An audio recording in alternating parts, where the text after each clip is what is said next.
Pag-uusapan po natin etong mga senador na tutuluyan na. Ano bang pamamaraan, ano bang gagawin sa kanila at bakit ba tutuluyan na, no? Mamaya ho ay papanoorin ho natin ang video na yan at re-reactionan, no, mga banateros, mga kabiyaya. At sino nga ba si Mary Grace Piatos? Naku, ay mukhang sumuko na nga yung iba dahil parang pinapalabas na lang talaga or tinatanggap na naho nila ng iba na etong si Mary Grace Piatos ay isang katangisip lamang. Pero ang pinakamalapit dito, baka sakali o baka sa susunod na araw may biglang lumabas na Mary Grace Piatos at gamitin laban kay Vice President Sara Duterte. So yun mga balateros, Jay Guevara in China, Beijing, China. So ito po yung last day namin ngayon sa Beijing, China at pupunta naman po kami ngayon ng Canada. Joke lang. Bali may mga pupuntahan pa po kami. So mga banateros, mga kabiyaya, pag-usapan naman ho natin yung mga yung mga tawag dito, yung mga nangyari sa amin ngayon, no? At mga at doon nga rin pag-usapan na rin natin ho yung hanggang ngayon may mga umaano pa rin sa akin na mga ilang mga vlogger, pero okay naman yan simulat sa pool, ganyan naman, nasanay naman na ako diyan. Etong nangyaring pag-delete ko ng video doon sa reaction ko about sa post ni Attorney Baligod. So hiniling po or sinabi ni Antonio Trillanes na burahin ko yung video. So binura ko naman dahil yun ang gusto niya. At dahil ayoko rin po masira ang aking pangalan, no? Kasi at saka hindi po ako nag-fake news doon dahil ako po ay nagtanong lamang kung yun ba ay totoo. Kaso minasama ni dating Senador Antonio Trillanes. So ganun talaga siguro kapag totoo, siguro kapag totoo nasasaktan. So yun, hanggang ngayon binabash ako, pero okay lang naman hindi na ho tayo doon, hindi parang manhid na ho tayo sa mga ganung kaganapan, mga banateros, mga kabiyaya. Sinasabihan ho ako na duwag. So wala rin problema doon, wala rin problema na sabihin na duwag kasi hanggang comment section lang naman yung mga troll, yung mga basher. Pero sa personal na buhay, hindi naman nila kaya sabihin yan sa harap-harapan sa personal sa akin, no? So yung mga banateros, may mga pag-uusapan din ho tayo dito na iba na ibang mga eto nga si Auntie Claire pumalag. Oo, ano ba tong pinalag ni Auntie Claire, no? Bakit ba galit na galit si Auntie Claire dahil dito? Mamaya may papanood din ako sa inyo at eto babasahin na ho natin ngayon agad-agad na makikita nyo dyan sa ating screen. Eto po. Palasyo, maraming nagawa si PBBM kumpara sa mga nakaraang administrasyon. Wow!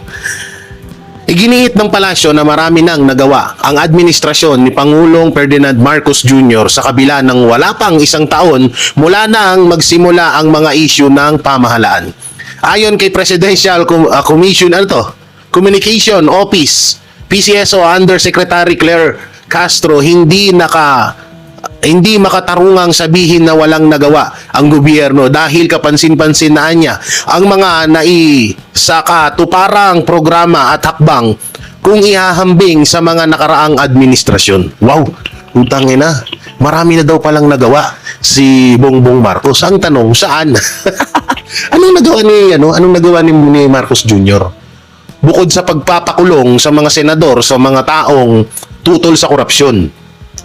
Yun siguro, baka yun naman yung pinupunto dito ni Marcos Jr. na yung mga nagawa niya ay ipakulong yung mga taong tumututol sa korupsyon, kagaya nila Pastor Apollo Kibuloy, nila Pangulong Duterte, nila Mike Defensor, nila ngayon, meron pang mga senador na tutuluyan na, o katulad niyan ni Jingo Estrada, at yung mga tawag dito, yung mga vlogger na patuloy na kumukontra sa katarantaduhan na ginagawa ng administrasyong Marcos. Baka yun naman yung tinutukoy niya yun po yung tinutukoy niya na nagawa niya na. Una-una po, ang pinangako ni Marcos Jr., 20 pesos per kilo ng bigas, 4 pesos na pamasahe ng jeep, pagbaba ng bilihin, lahat pinangako niya yan. At yung sabi niya na ipapatupad niya ang nasimulan ni Pangulong Duterte na hanggang ngayon ni isa wala siyang pinatupad. No? Ultimo yung war on drug na napakagandang pinagawa or ginawa ni Pangulong Duterte sa bansang Pilipinas dahil nga doon ay naging safe tayo. Nagka-leche-leche na. At ang nangyari pa doon, kung sino pa yung mga adik, yun pa yung mga sinasamba ngayon.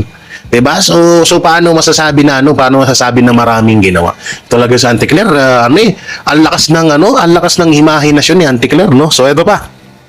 Ito malupit. Ombudsman hiniling hihilingin sa korte na i-discharge si Bunuan upang maging state witness. Aba, ang lupit ha. Hindi na masasampahan ng reklamo si dating Department of Public Works and Highways DPWH Secretary Manuel Bunuan matapos siyang gawing state witness sa investigasyon ng ombudsman kaugnay ng umano'y anomalya sa mga flood control project. Ayon kay Ombudsman Jesus Crispin Remulla, buong buo ha. Puta na, Jesus pangalan mo pero demonyo kang putang ina ka. Mayroon na silang kasunduan para sa pakikipagtulungan ni Bunuan bilang cooperating witness. Aba, may kasunduan na si Bunuan at Remulla. Aba, matinding kasunduan to. Dahil dito, sinabi niyang ihilingin nila sa Sandigan Bayan na alisin si Bunuan bilang respondent sa kasong plunder na may kaugnay sa umano'y 573 milyong kickback mula sa flood control project. Putang ina, lupit.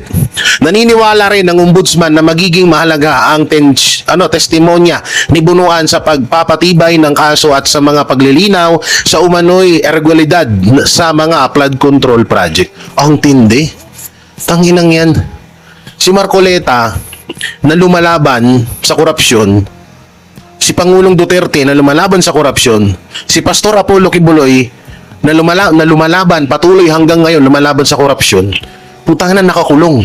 Etong si Secretary Bunuan na isa sa mga mastermind kasi para 'di ba sinasabi nga namin sa inyo parang katawan nito ng ahas.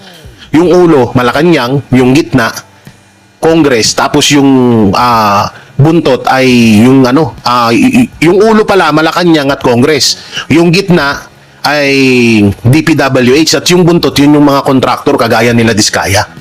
Putang ina tapos yun pa yung gagawing state witness. Syempre malamang sa malamang hindi niya ituturo yung mga kasamahan niya diyan. 'Di ba? Ang ituturo niya lang diyan malamang sa malamang ay yung mga senador na hindi kayang hawakan sa leeg ng administrasyong Marcos. Asahan na natin 'yan. Yan at yan ang mangyayari. Biruin nyo tingnan nyo to si Remulla. Tingnan nyo yung pagiging katarantaduhan nito. Si Tulfo, magkapatid na Tulfo, Lacson Soto at iba pa. Si Hontiveros may binayarang witness pero hindi niya inaasikaso yung kasong yun. Yung magkapatid na Tulfo binabaliwala din ni Boying Remulla. Yung kaso yung pagtanggap daw ng 52 billion at 52 million nung panahon ng eleksyon, nung senatorial election na tumanggap daw itong kampo ni Bongbong Marcos. 'Di ba? At lalong-lalo na daw tong si Soto at Lacson tumanggap ng 52 billion para gamitin sa pangangampanya. Bakit yun hindi iniimbestigahan ni Remulla? Putang ina ngayon, no? Sa bagay, simulat sa pool naman, talagang na ho tayo dyan. Talagang alam na natin na yan din talaga yung mangyayari. No, yan din talaga yung mangyayari na talagang, alam mo yun na, kaya nandyan si Boying Remulla is yan yung isa sa mga galamay ni Marcos Jr. Halos lahat naman ngayon. Mapa DILG, di ba? Lahat halos ngayon talagang kontrolado na ng administrasyong Marcos. Kaya nga dalawa na lang yung mga relihiyon kagaya ng Muslim, Iglesia, KOGC at Korte Suprema na lang ang kakampi ng taong bayan ngayon. Kapag nawala yung mga yan, wala na. Tapos na tayo, no? So ito pa malapit na balita. Update sa reklamo ng 1 billion flood control project laban kay Romualdez, Saldico at iba pa. Ibinasura. Naku, ibinasura ng isang korte sa Quezon City ang 1 billion civil complaint laban kay na dating House Speaker Martin Romualdez, dating ako Bicol Party List Representative Saldico, Quezon City Patrick Michael Vargas at iba pa kaugnay ng umano'y irregularidad sa mga flood control project. Ayon sa abogado ng United People Against Corruptions or tinatawag na UPAC na si Ariel Inton hindi tinalakay ng korte ang merito ng kaso dahil nabayaran ng mahigit ng 20 milyong docket ang filing fees. Dahil dito walang umanong jurisdiction ng hukuman sa reklamo. Putay na, ito yung sinasabi ko. 'Di ba? Nung nakaraan magkasama si Cheese at si Romualdez pero ngayon wala na. 'Di ba? Sabi nila may kaso daw, may ipapile daw na kaso kay tawag dito kay Romualdez na plunder, pati dito kay Bunuan, pati nga yung kay Joel Villanueva wala na. Ano na nangyari, 'di ba? So ano na nangyari doon sa mga kaso na yung mga banateros? Ayan ang masaklap diyan. Ang masama pa nito, baka itong si Saldico ay bumaliktad na rin. Baka si Saldico at si Romualdez ay magkasama na rin ngayon at talagang parang kaya siguro hindi na nagsasalita itong si Saldico. At ito pang nakakatuwang balita, basahin natin. Mayor Isko naniniwalang may ano to?